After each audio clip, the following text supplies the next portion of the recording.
Mimi leo Mchome Mapovu, ukiniuliza ni nani aliyetoboa uwanja wa Amani, Matobo nataja Simba. Lakini tuulizane swali la msingi.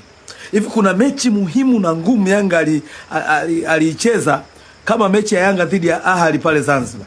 Kama kutoboa uwanja ni mbinu ya Yanga kushinda, kwa nini hajatoboa kwenye ile mechi ya Ahali dhidi ya Yanga? Aje atoboe kwenye timu ambayo ashaifunga mara 6 mfululizo. Timu ambayo kila mchezaji anacheza kivyake. Yanga ndio aje kutoboa uwanja. Jamani sikilizeni, kama mpira umetushinda, kuna shughuli nyingi za kufanya. Tukafanye shughuli zingine. Masuala ya kuharibu miundombinu ya watu, alafu mnawataja majina ya watu ndio wameharibu. Hilo jambo kwangu sio sawa. Kama Yanga kutoboa, kwa nini sitoboe vumba vyote?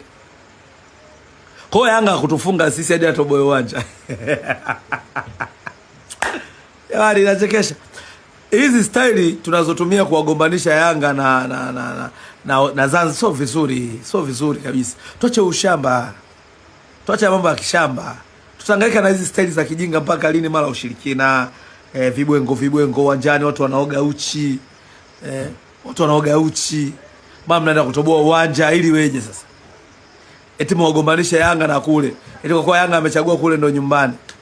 Kama Yanga kutoboa uwanja ili ashinde, angetoboa mechi ya Ahali dhidi ya Yanga, aliacha.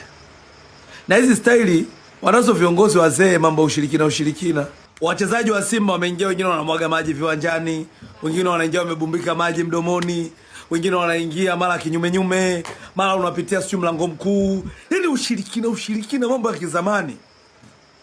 Na kweli tuna haki ya kushangilia sare. Baba.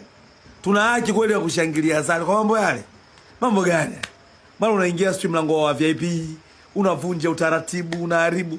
Na nasubiria mkeka wa bodi ya ligi. Nasubiria kwa hamsa. Sheria ifuate mkondo wake, mambo yanyoke. Mimi mzamkanaona kwamba labda mimi naisema sio. Mimi natamani timu yangu tuwe professional. Kwa tunaongozwa kimifumo ya ovyo mara ushirikina. Mambo anachosha, anakera. Mpira ushatoka huko. Mpira sasa hivi ni science. Mpira sasa hivi ni data. Mpira sasa hivi unaenda na takwimu guys. Watu wamebaki kwenye zama za kizamani za uchawi na uganga. Haya, unaenda kutoboa uwanja ili wewe. Kodi za wananchi zile mnaharibu. Kodi za wananchi zile. Watu wamekamuana, wamecheza uwanja wao vizuri. Mnaenda kutoboa.